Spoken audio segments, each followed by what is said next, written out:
in 2021, we did our Series D funding, which that's when, company was valued at north of $1 billion, and I did the thing. But what happens when you actually land on the moon? When you reach for the moon, what happens? And I was like, wait, what's next? We had the big party. We had all the press, crazy media. Are you excited during this time? Super excited, Okay. right? I'm doing the things, I'm in the thing, and I'm like, it's everything you dream of. Like everything you dream of. The most emotional high, because you get to check off. I don't know about you, but I'm like I love checking off my to-do list, right? Like I literally got to check it off. Unbelievable feeling. But what happened when that party was over?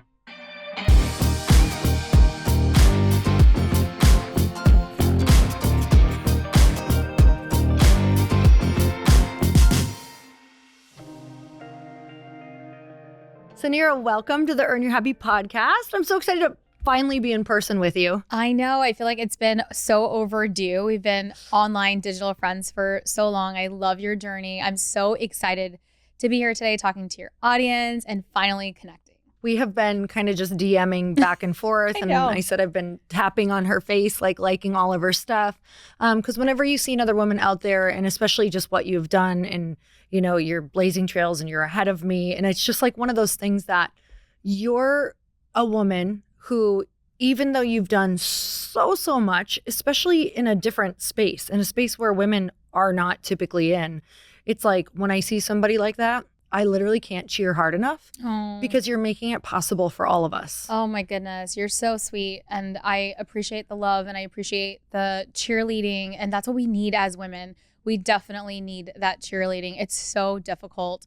And I'm so excited about your journey as well. And I think that's what's exciting. I think we're all in different phases of entrepreneurship. I'm back. Actually, I'm back. Like, I've already built, I've exited, I've sold.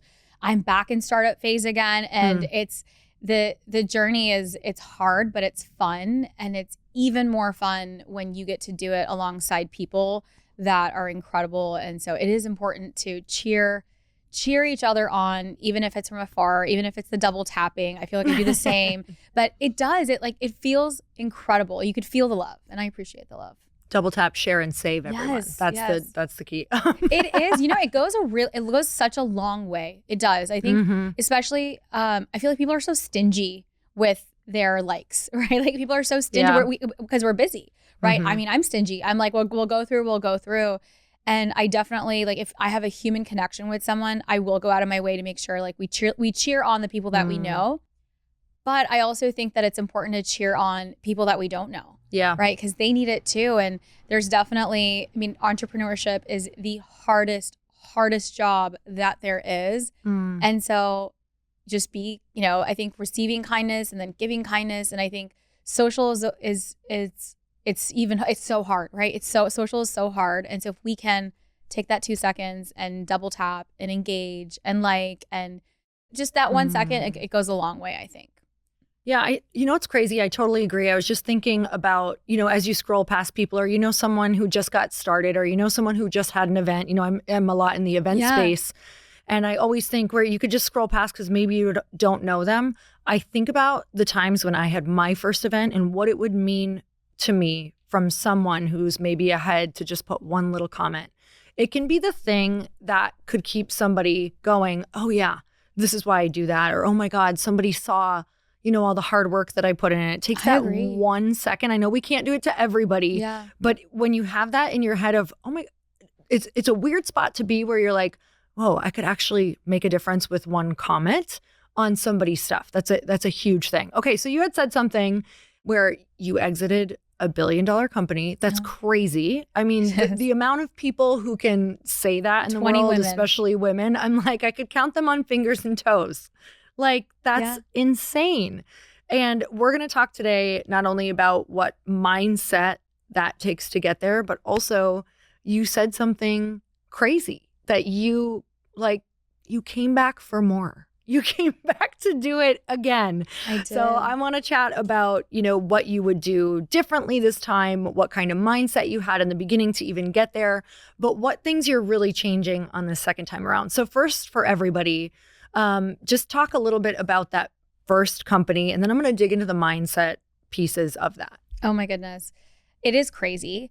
I didn't know I could go build $1 million business, let alone $1 billion business. And so that's step one, is to completely uncap yourself. And I think as women, I didn't know what was possible, right? I didn't see women like me building fintechs or building, technology companies. And I went for it. I have a crazy, the short version of it is working for a financial services company. I'm a fintech, I'm a finance major. So I happened to actually use my degree, but I was the first person in my family to go to college. I grew up in an immigrant household where there was a lot of love. It was a middle-class family. Everything I had was more than enough. So I didn't grow up in this, I grew up privileged, but in a different way. I just had parents who worked really, really hard, and their entrepreneurial dream or their American dream was for their kids to go to college. They were entrepreneurs out of necessity. So we had small businesses, we had convenience stores, we had restaurants, you name it. And my brother and I worked in every single small business. It was just part of the family story. And so I didn't even realize that I was getting my MBA from such an early age,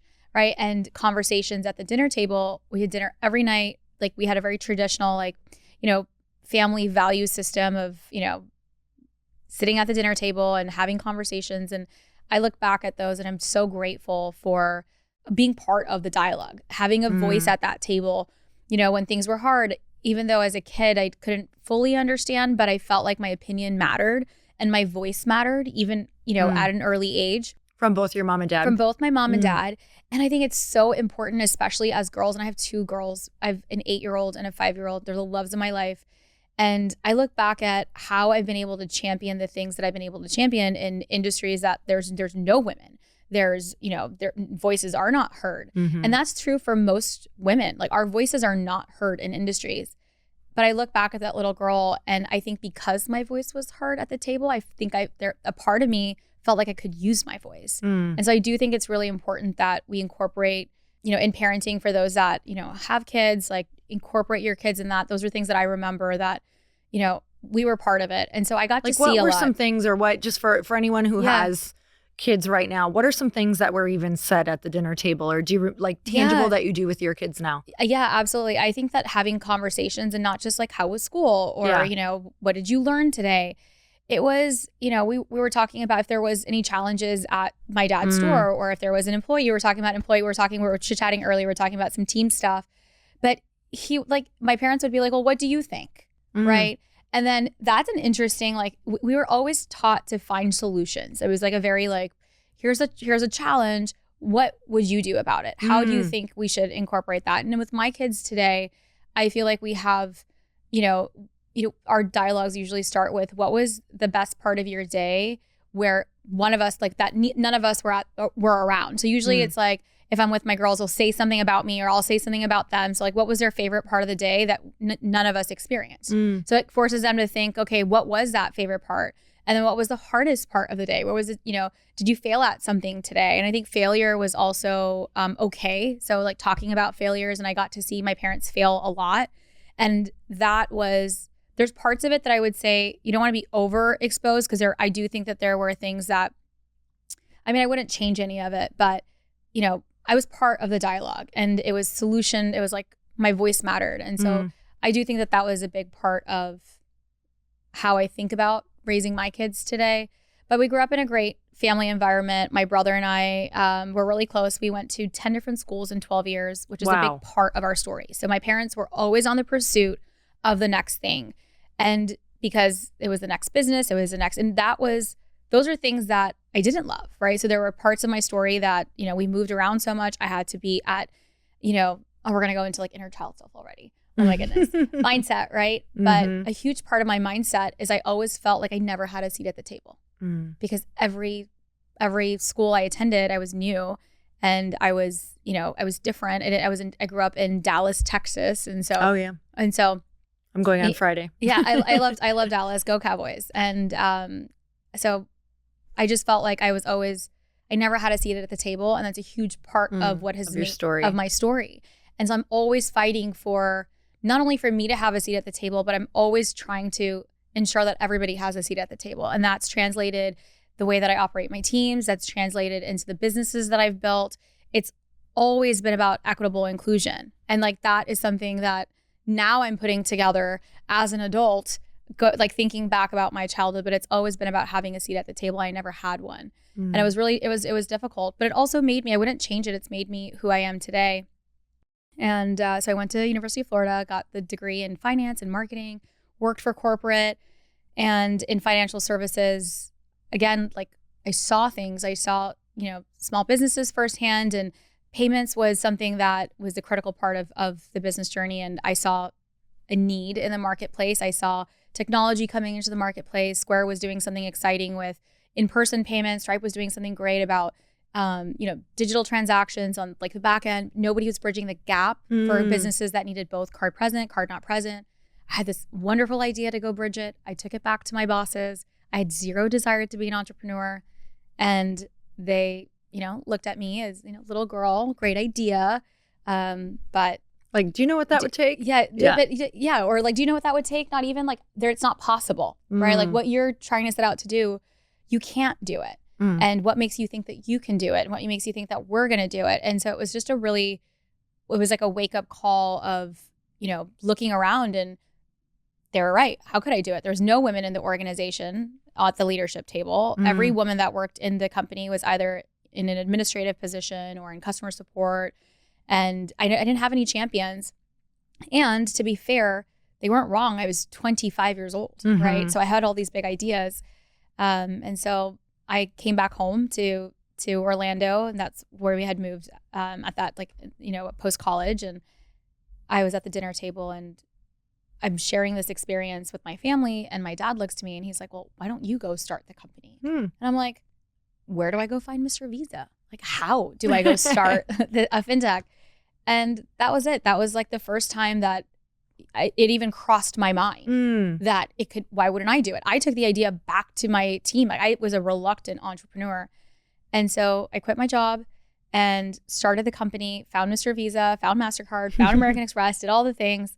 And in our first year in business, we did 5 million in payments. Wow. 5 years in business, we did 5 billion in payments. And 10 years when we exited, I did 40 billion in payments. Wow. And so that idea that I wouldn't have done or started or like created not just wealth for our teams and for our community. We were the first unicorn out of Florida, out of Orlando. So many great things that came of it from a community standpoint, but it was so special. We grew our team to, over 400. I did acquisitions. I raised multiple rounds of capital from seed to Series D, which, if you want to scale a big business, you're going to need capital and resources to do it. So I got to go through a really, really big journey and made it all the way to tech unicorn. And that's the story. Okay. So now we can dig in because everyone knows what that looks like. And we're like, wow, that is insane and amazing and almost seems like a fairy tale. Like, how is that even possible? So hard, not a fairy tale. Oh my gosh. Okay, so let's go back to the dinner table. Your dad's like, you should do it. Yeah. What are the first steps? So nothing in your brain was like, okay, I'm not going to do it anymore, or I'm not going to, like, everything was go. Why? Like, why do you think at that point you were just going to go? What was the mindset around that? I think that I don't know if I would have made the same decisions as a 37-year-old as I did as a 25-year-old. Because it was like going there was nothing for me to lose. Like was the naivete was it was awesome. Like that optimism that like, okay, why it's not? Powerful. It was powerful. And I think what is interesting is that's what we're talking about, cheerleading, right? Championing. At the end of the day, whether it's my family was a great champion, but you have to surround yourself. Like, you're not going to have the courage inside of you. That's not where it came from. It didn't come from me. I went and I was like, hey, bosses, team, we should do this. You should do this. I just wanted to be like a division leader or like climb the corporate ladder. I think it takes others to see what you don't see in yourself. Yeah. Right? And so I think that we all deserve to have champions around us. And especially as women, we're not the ones that are rooting for ourselves. We're the hardest. And even at that age, even though I was young and ambitious, but I definitely think that courage came from those around me, that they believed in me. And I also had a safety net, right? Because I was young and I didn't have much to lose. And I was driving a Volkswagen Beetle, and that was my one payment. And I like literally moved into my parents' house, right? And so you have to also be willing. And I did take risks. I'm not going to say I didn't. I quit my job. I quit a very well paying for my time and where I was in my career. I took the risk to say that I'm willing to, pardon my language, eat shit, right? Like just like, I'm going to give it a shot, and I could completely fail. And there's a monetary loss, right? Because I'm going to hold myself back in my career, or, I'm not going to get to do the fun travel plans to Europe that my friends have, or whatever it is. Like, I'm gonna have to sacrifice. And I had $20,000 like that were saved in my first 4 years of, corporate life. And I was always like a good steward of money. And so I was like, okay, this is what I'm gonna do. And instead of, I could have used that as my savings to go live on my own and go do whatever. I was like, nope, I'm moving back in, and we're gonna take that full $20,000. I'm gonna invest it into my registration. I haven't actually ever shared this. It's so fun how that happens when you like tell stories and like something you new remember comes out. the details. The registration, when I got our licenses with Visa, MasterCard, just for I'm sure it's completely different now, but at that time, for just the license registration, when you got your registration to like get the certificate from one of the card brands, or it was for Visa and MasterCard, they came together. It was $10,000 or it was like 11,000 something. Like, I just remember that half of the money, like as soon as the bank account was open with that, and we had the first important piece of document, I still had to go get the other card brands. I still had so much more to go do. And just seeing my bank account, literally like boom, one transaction and there's half of it's gone. Yeah. But that was an important part. I couldn't do anything without that license, without that component. But you take the risk, right? And it's also, you've got to be willing to take the risk. You've got to be willing to do it. And I think risk comes from, it's not confidence where it comes from. Risk comes from courage, right? It comes from courage. And I think that it does take, even at that age, even I had nothing to lose, it took a lot of courage. And I'm really proud of her. Oh, yeah. We're proud of her. Yeah, we're proud of her. So you had mentioned, you had said the word safety net, which I love because I talk a lot about building that for yourself, even if you don't have it within your parents necessarily, or maybe you don't have the network or the friend group yet. So if somebody's listening right now and they're like, okay, well, I'm a little bit further along in my life. Now I have kids. I feel like I have a lot more to lose. I don't necessarily have the network yet, and my parents don't believe in me. How would you tell them to kind of build in that safety net? So if they fail, I think a lot of the reason why people can take risk is because they have a safety net of human beings that love them still, even if they suck terribly and ruin their reputation out in public for a while. So what would you recommend to them in order to like build that safety net? What should they focus on? That's such a great question. And I appreciate you asking that, because I do recognize, and I didn't have privilege from a wealth. I had immigrant parents. So it's not like we had like, I didn't have a network. I didn't go like raising, even for FinTech, raising venture capital. Like, I did not have the network. Yeah. I did not get investment until the first 3 years of my business, right? Like, it was the grind. Yes. And it was my personal hard-earned checks that I was saving, right? And the safety net was that I did have that is a huge part of it. I did have family that I knew no matter what, I mean, I could always crash. Like, I always had my room, right? Like, I always had people. And I think that's important. Keep the sticky stars up on the ceiling in case I have to come back. Whatever that looks like, I do think the safety net is something for, entrepreneurs who want to be entrepreneurs, or if you're working corporate right now. I think that's really great advice, Lori, that you're giving for you to have a safety net. So what does that look like for you? I think it looks different for everyone. I think at that time I was young, and so I didn't have, Faisal and I were dating. And so, but like I think my family, like as a young, even though I was like an adult, I was a young adult. And so I think I still like needed mom and dad, like in that way, like I just was getting my bearings into the world. So that was my safety net and people. But, I think now my safety net would look so different. It's my core friendships, right? It does. It looks, and my family's amazing. My mom lives across the street from me now. My father passed away in 2020. But sorry. Thank you. But it looks different. Like, I'm in a different stage of my life. And I think safety net comes from two things of what you were saying. I think there's the monetary safety net, which is important. But you talked about mindset, right?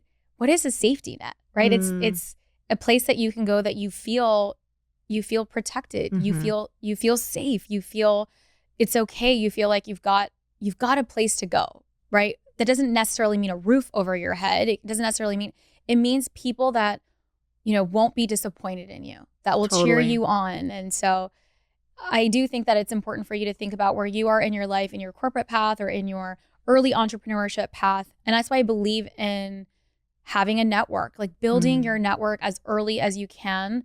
And not just the network, like the fake network, like real meaningful relationships are what will carry you through everything. This is the hardest journey.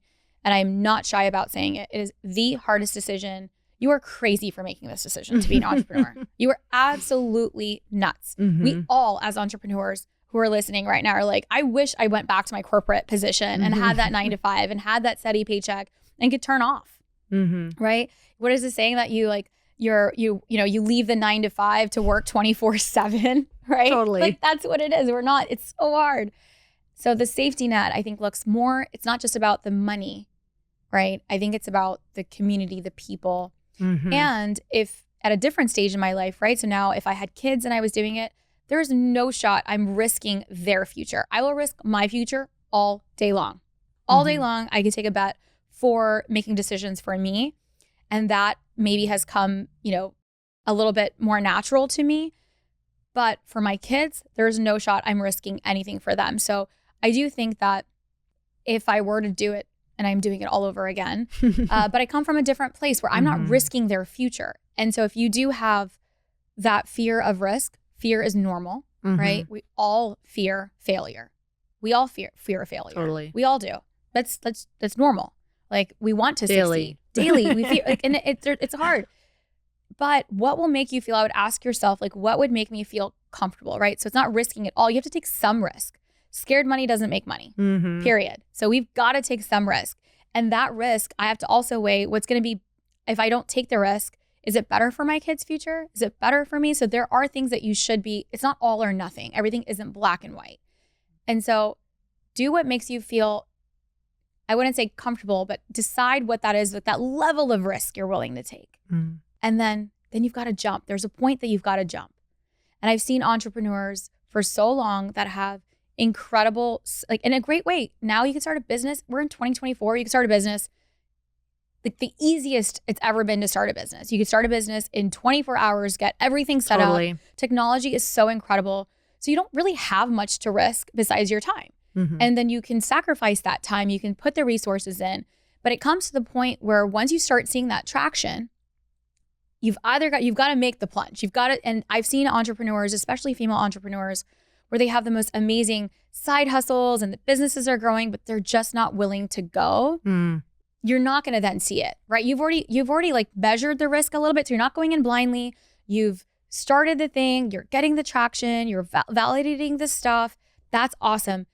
Do it carefully. That's probably what I would do today at 37 years old with 2 kids if I was starting over and I didn't have the financial freedom of dollar to do it. Then I would be putting my time, putting my mind, putting my things to validate, but I would still have to jump at some point. And that is important.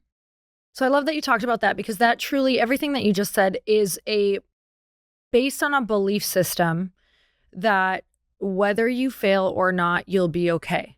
Because you had like your parents, you had, in your mind, you were okay, it sounds like, with worst case scenario. Yeah. So I'd love to know, was that like a main through line belief of building that company? Like, were you able to say, okay, I can run and take risk because I know that I'm okay with worst case scenario? Like, how did you allow yourself to keep going up without getting more afraid as time went on? Yeah, I wouldn't say that that's fully true, right? I think, the getting started component, it's not like my goal wasn't like, oh, if I fail, I'm just going to like live at home until I'm 40 and like my mom's going to like, Mom, Totino's. Mom. Like, yeah. Right? Like that's not what I want. So that's not at all like where my mind was at from a safety net. I just had an encouraging, awesome family. So like, that's what I want to share from that story. I think what powered me through and getting through the mindset was I was addicted to growth. Like, I think that there are people that there's ambition, right? There's definitely, we all have that, but you have to have ambition to be an entrepreneur. But you've got to also like love the crazy that, like, you've got, like, there's a part of it, like, even though we're like super crazy for doing it, even though we're working 24/7, there is a part of you, you're not going to change it. Like you love the growth. You love the inner work that's happening. You love seeing the results of it. There is an addicting, awesome factor to this journey. And that is what keeps you going. That part of that's where the resiliency comes through. And you have to have such high level of resiliency as an entrepreneur. Like you really do. And every day I knew I was showing up for a job that was harder than the one I had yesterday. Every single day. It does not get easier. I think a question everybody asks is like, on the journey, like, did it get easier when you were at $1 million in revenue, 10 million in revenue? If only I had 100 employees, we had 400. When did it get easier? It never gets easier. You just get better. You get better at solving the problems. There's gonna be another problem to solve. You're gonna, get to it. There's a huge mountain. And you're like, all right, let's go climb the mountain. And you're going to go climb the mountain. You're going to get to the top and you're going to be like, oh, I did the thing. And then, oh my God, there's another mountain. And you're gonna like, okay, let's do it again. We're going to climb the mountain. But you've got to love climbing mountains. You've got to, there's a part of you that has to have that. And so that's what powers you all the way through, is having that strong desire to, like, not just like the desire to succeed, but the will to not let it fail. So it's not that I was afraid of failure. I wasn't going to let it fail. That was the mindset. Will you always build? God, I literally thought that I was going to retire, and I did for not even 6 months. And not retire. I knew I was going to sit on boards, and I have a podcast. I love empowering women in business. Like, this is my jam. This is where, like, it never feels like work. I could do this all day, every day. This is what I want to do with my life for my purpose.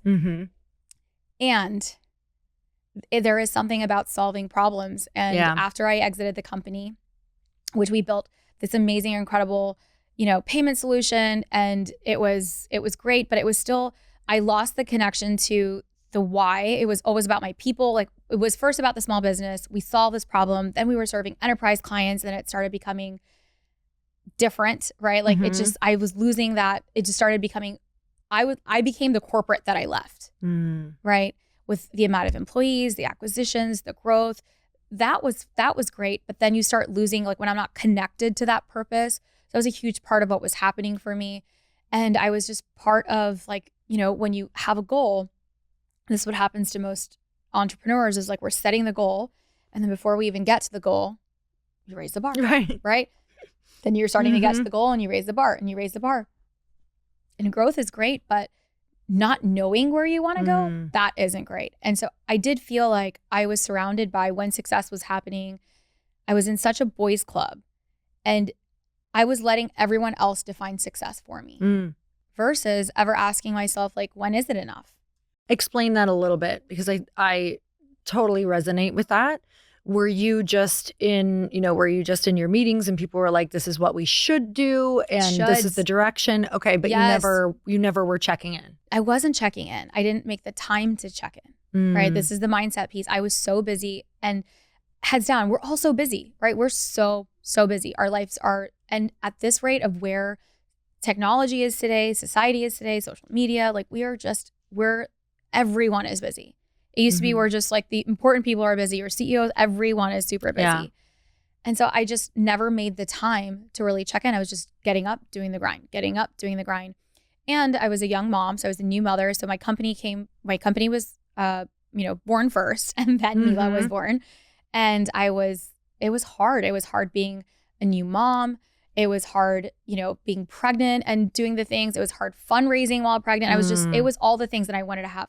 Our second daughter, and I miscarried in between, and I went through that journey. And then, we like, family was something that I really wanted to have. I wanted to do both, and I didn't see a lot of women sharing both. Yeah. So that was really important for me. And so I did the mom thing. I'm doing the mom thing and building, and that was really hard. So I don't blame her.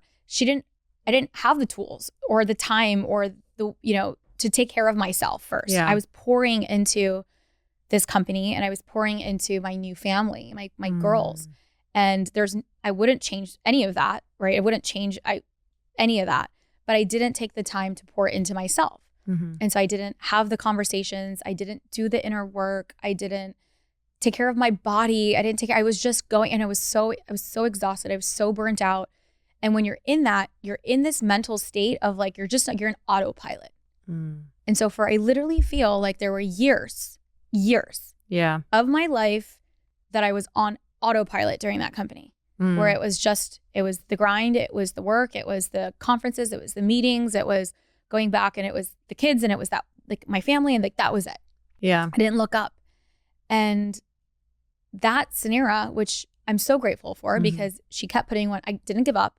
I did the things, I kept showing up, and I was determined to take the company to the exit. I was determined to, be the first. I was determined to build a FinTech unicorn as a woman. I was determined, and I saw that what we could do. I saw what my team could do. So that is what carried me through it.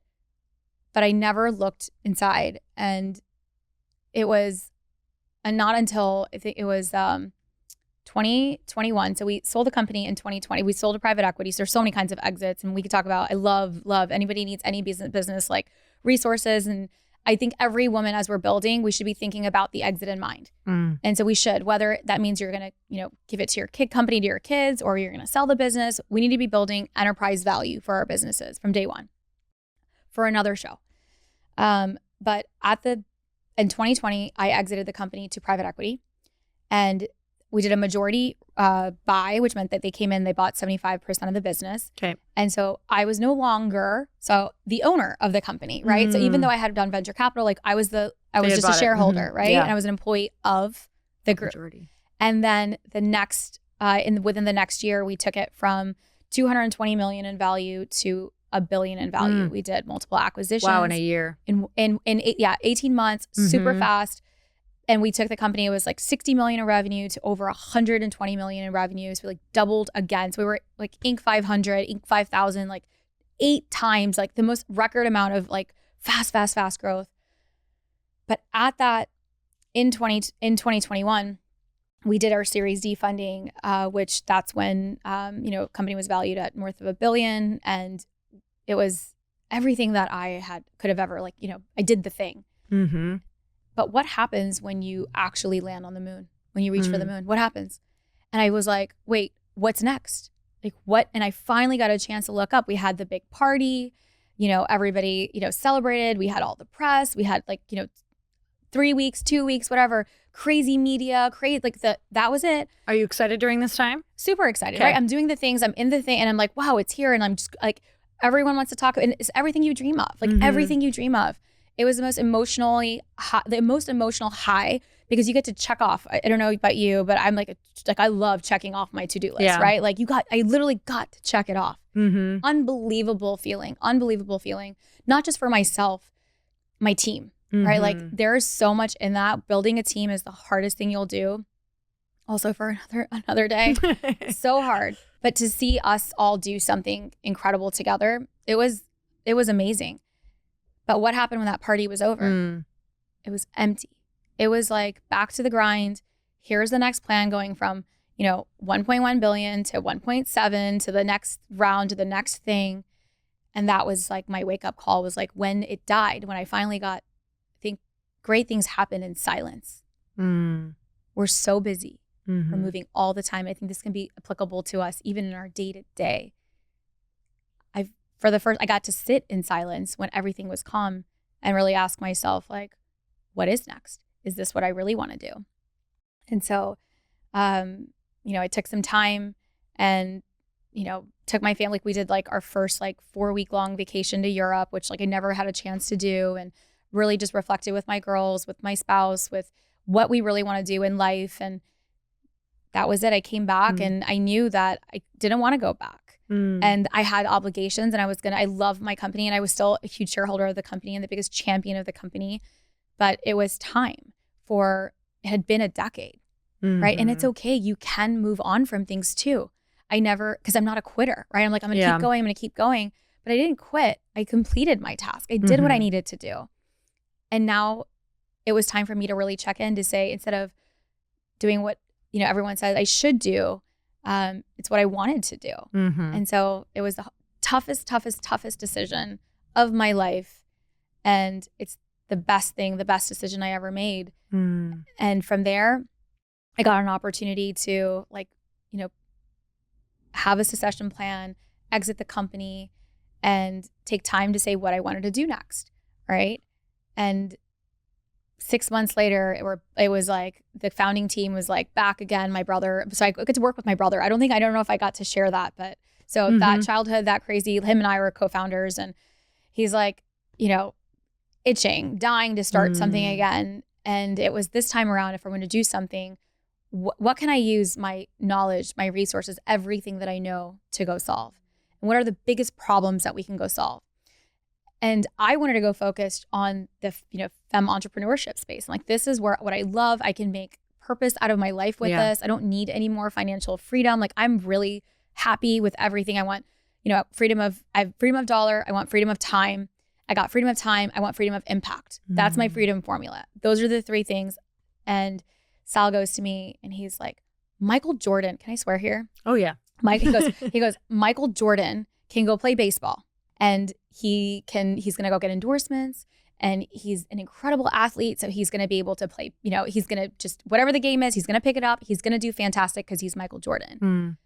Michael Jordan shouldn't go play baseball. Michael Jordan needs to win fucking championships. And so he's like, go do whatever you want to do, but we need to get back on the saddle in FinTech because we know how to solve the world's biggest problems. And that was like, that really hit home for me. I'm like, yeah, we're fucking Michael Jordan. And I love athletes. I'm not an athlete, by the way, but I just love athletes. And I'm like, I really felt inspired. And it reignited me. And he was so right. Like, Michael Jordan he needs to go win fucking championships. And we're at the top of our game. We, like, from 2 immigrant kids, like, literally no network, no nothing. We're at the top of our industry. We have the contacts. We have the network. We can go solve the problems. And then we got into a room, and we did not leave that room until we were like, what is the biggest problem to solve? And one of the biggest problems that we faced, as minority kids or minority founders, is we couldn't get access to capital. Yeah, we couldn't get the lending, lines of credits, banking services. Like, as a business, everything is tied to our personal credit score. Yeah. Even then, as an institution, so I was on both sides. So one, as a consumer, as like a small business owner, but then also we were underwriting, we were onboarding so many small businesses. So we had 40,000 small businesses under our belt, and we had human underwriters that would manually review, let's say, Lori's LLC. And let's say Lori's only 3 years, less than 3 years in business. Nope, less than whatever. Oh, Lori. So there's conscious and unconscious bias as well in the ecosystem. I saw it firsthand. Yeah. And we're making decisions about a business not actually based on business financial data. Right. We're making business decisions because there's no standardization of that process. And what's missing is when you go buy a car, when you go buy anything in like our personal finance world, our credit score determines our financial health and our credit worth. In the business world, there is no business credit score. And so we decided to go build the business credit score. It's called Worth because everybody needs to know their credit worth, and it should be based on the business financials, not just the personal financials. And women and people of color, we've been left out of the financial ecosystem across the board. And we believe that it should be standardized. It should be regulated. And so that's what we left with in our, coming back and deciding to go build again. And then as any, entrepreneur, you can't eat, sleep, breathe, shower, anything without like constantly thinking of how you're going to solve this problem. So we're back at it again. And so we're building again. Yeah. What are you going to do different? So much. What's the main thing that when you sat down, you were like, okay, I'm going to make some time because I'm sure this happened. I'm going to make some time to make sure that these things look different. Give me kind of that list of what really started coming up. Okay. So first, immediately, I would say this time around, I'm coming from a place of experience. That is, I almost wish I had the naivete as I did when I was 26, because now I know how hard it is. And I'm still going, like, now you know what's up ahead. But it's a really great place to come from experience because you can avoid a lot of the mistakes that you made early on, which for me was, we went direct to small business first, and then we went to enterprise. And so I went one to one to my customer. And then later we went to enterprise. This time around, guess where I'm going first? Even though we're building the business credit score, it's a one-to-one business solution. We're going directly to the enterprises first. So we're selling directly to the banks, large fintechs, And it's not sexy because the small business is where my heart's at, but they have access to the one-to-many, right? So that's something that I never knew on thinking about, I don't have to, and I think this is what's interesting. I'm around a lot of women in business through CEO school and just through all the events and speaking at conferences. And I do see that when we see revenue, we really do think that we have to get at one thing at a time. I really encourage us to look at our business models and to say, how can we unlock the one-to-many, whether it's partnership, channel partnership, what are the avenues to many customers at a time? And so for us, it's enterprise financial institutions like the banks, credit unions, people, lenders. And so that's one thing that we're doing differently. Secondly, capital. The first time around, I had no access to capital. I had no network. Orlando, Florida is not a venture capital, less than, I think it's 75% of venture capital goes to 3 states, California, Massachusetts, and New York, right? That's where the venture capital goes. And from there, the rest 47 states are left fending for that 25%, right? That's a challenge. And then women get less than 3% overall of that venture capital, regardless of where we're coming from. And minority entrepreneurs get less than 1%. I mean, it's in the decimals. It's like a rounding error of what it is. That is a huge gap in our world today. And it's baffling that still in 2024, these are still the stats. Since I started 12 years ago, those were the stats back then. These are still the stats now. And a lot has to change for that. And we're working on, that's what I'm trying to work on those solutions. But this time around, I do have a better network, right? This time around, I don't need, I remember just the amount of rejection, the amount of showing up, and, I had to build investor trust and relationships. I gave away the farm. Like building that company, I made so many mistakes, but I don't blame her. I had to give up so much equity because it was hard to get investors into the door, right? This time around, I get to come from a place of strength. This time around, I have partners like Equifax that are already at the table, right? This time around, I've got credibility. And so that is something that is really unique to do it second time around. And I do see why, it's, again, it doesn't get easier. You just get better is what I said. And this time I'm better. I know. And I would say because I'm coming from a place of experience, I think what you're going to love this. I think, Lori, it's my mindset, right? I'm more confident this time around. I'm not in my head as I was. And of course there's going to be things that we're going to fail at. And I know the hard that's coming, but I'm so proud of where I put in the work. I feel like I'm making decisions from a place of, truly, I really do feel like I know who I am now. And I get to make, don't you feel that way in our 30s and 40s? Like I'm in this next chapter in my life. I feel more confident in who I am today than I was in my, I love who I am today. And I love who I'm growing into as well. And so I think that makes experience is amazing, but experience and maturity is also different. And I'm coming from a much more mature place this time around. And I love who I am now. And I feel confident in who I am. And I feel proud of where I've been. And I'm excited to go where I'm going. And that mindset, that internal dialogue is so freaking amazing. I didn't have that. That was all the doubt, the imposter syndrome, all the things. And not saying that that's not going to be there, but I'm so glad it's Suneera 2.0 today on that driver's seat. So how does Suneera 2.0 handle, anything that feels a little scary now? Also failure and rejection. Like, how do you tell me about coming home? She still cries. Yeah. Okay, great. No, this is so good. Coming home after just feeling like you cannot get through this wall and you're not getting the answers you want. What does that actually look like? You walk through the front door. Who are you talking to? Who are you calling? What are your self-care routine? What do you do? Oh my God. And it's still hard, right? Business is so personal. Business is so personal. I was told my entire career that you take things too personally. It's not personal, it's business. You're like, but I'm a person. I'm a person and business is the most personal thing we're ever going to do. Totally. It's your baby. It is your baby. It's your baby. And it's where you spend most of your time, your emotion. And especially for women, that's true. We literally are not starting companies for the sake of starting a company. We're starting companies because there is a problem. We're starting companies because no one solved this. We're solving companies because we're not heard. Things have to be different. So as women, we are very purpose-driven already in what we're building, in what we're doing. And so it is a different mind. It is personal. It's hard. And so I am an emotional being. I am emotional because I care.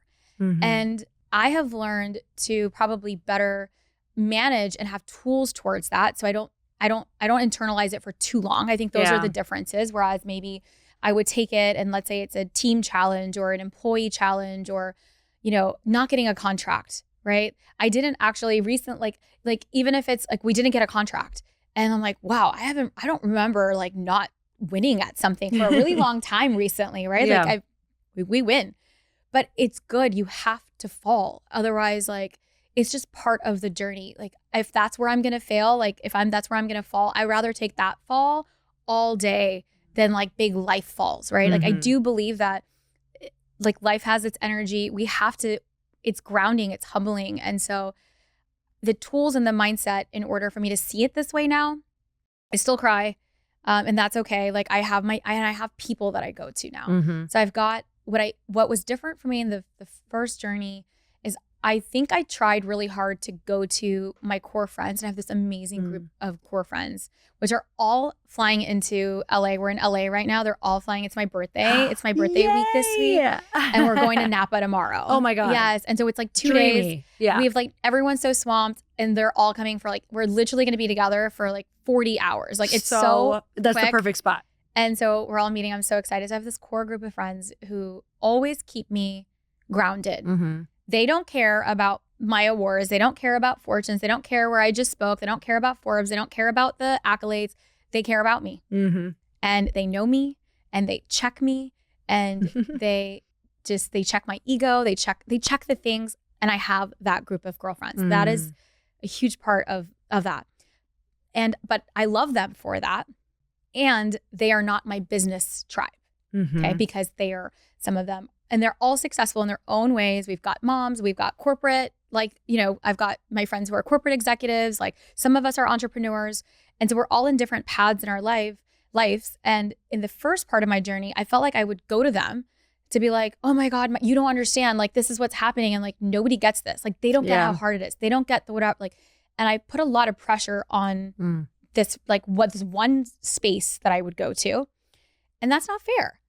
What I actually needed I didn't realize is that you can have core friends and core groups and you can go to them for different things. And I didn't have that until post-pandemic, probably post starting the podcast. I feel like I literally met the most incredible women through this journey. I started to get outside of my industry bubble, right? So I had my industry FinTech group, which is a complete boys club, right? Complete boys club.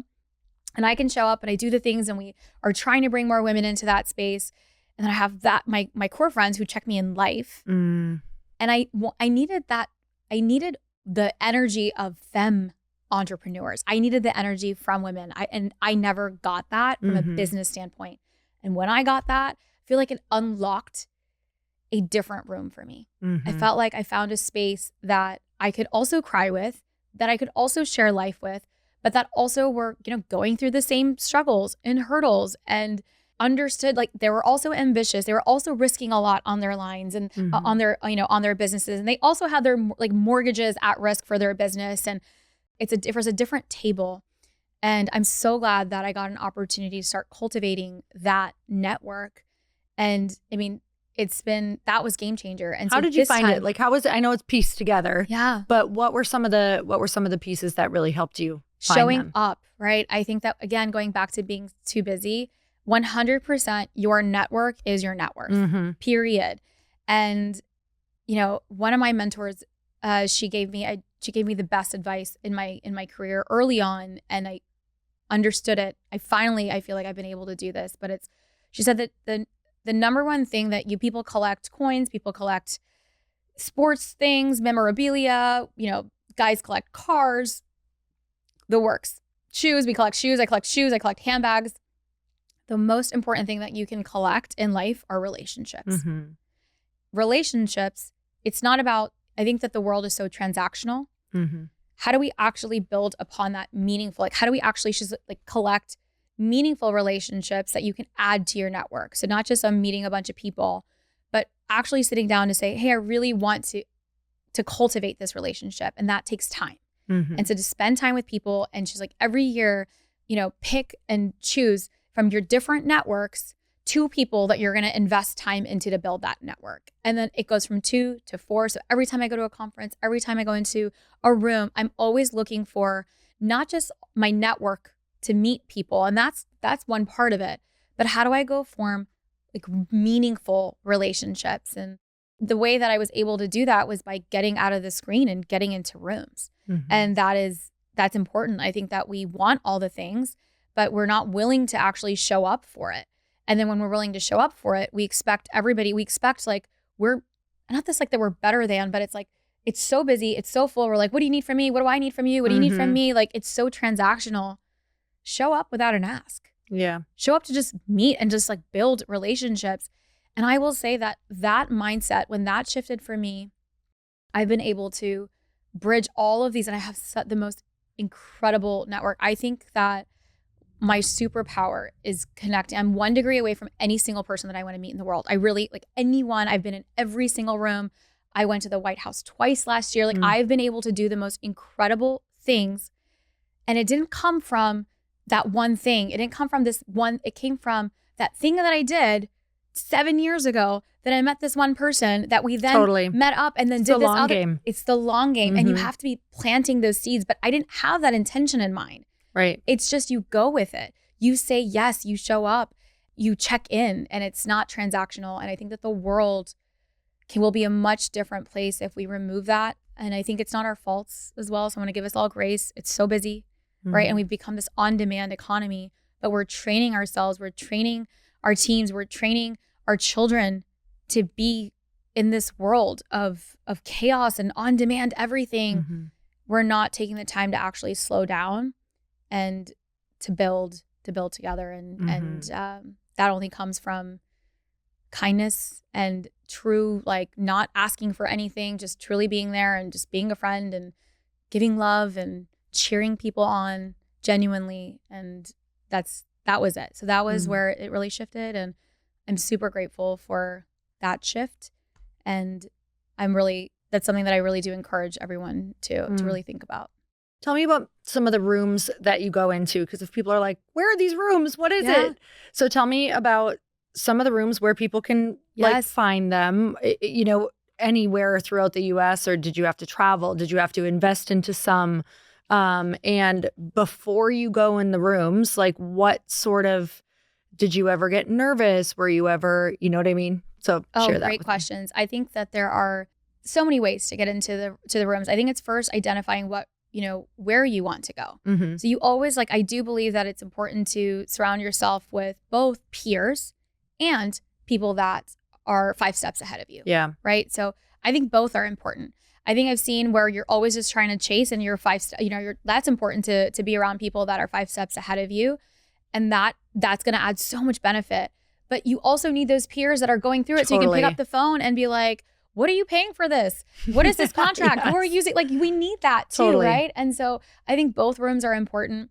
Where I found that was, conferences. And so some key in my industry, I started branching out into, it was the FinTech stuff. And then Ernst & Young played a really huge part of my professional growth and career. And EY, I was part of a group called Winning Women. In 2019, I was part of their kind of like their YPO group of a women's circle. And that was game changer. It was peers that were also multi-millions in revenue, that had various styles of businesses.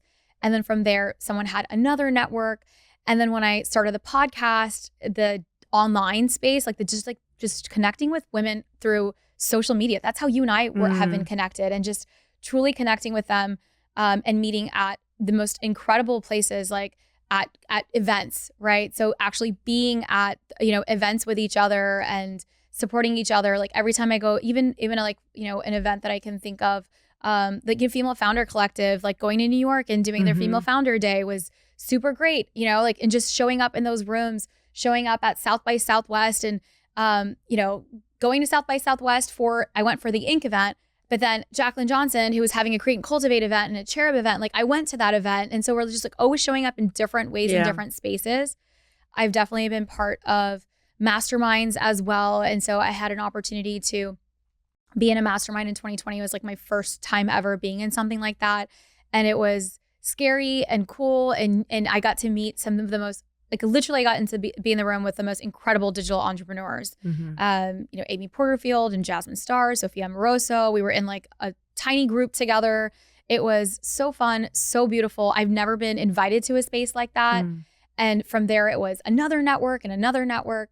And now that's what I'm building, right? So even with CEO School, we've got a community, we've got digital community, but I created the Millionaire Founders Club, which is, it's your network is your net worth. And we're bringing 7 and 8 figure entrepreneurs together. And it's a forum. It's, we meet twice a year. It's very low commit because at this stage, that's what that is. And then people are breaking off into their smaller groups.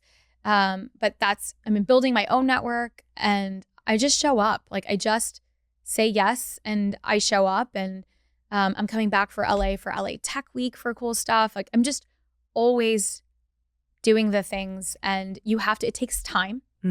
It takes discipline, and there's seasons of it too. So this whole you go through your seasons, and I think that that's important too, especially, burnout, and just also my family, and just, all summer I didn't travel at all for work. So it was like, that's my no travel zone.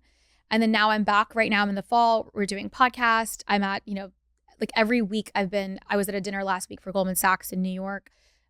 This week I'm in LA for media. Next week I'm heading to New York again for the Clinton Global Initiative, and it's various parts of my life. But right now is a time that I'm in a season.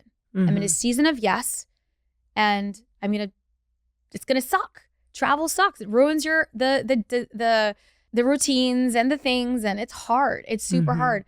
But right now I'm in that season, and then I turn the season off, and then I'm back on.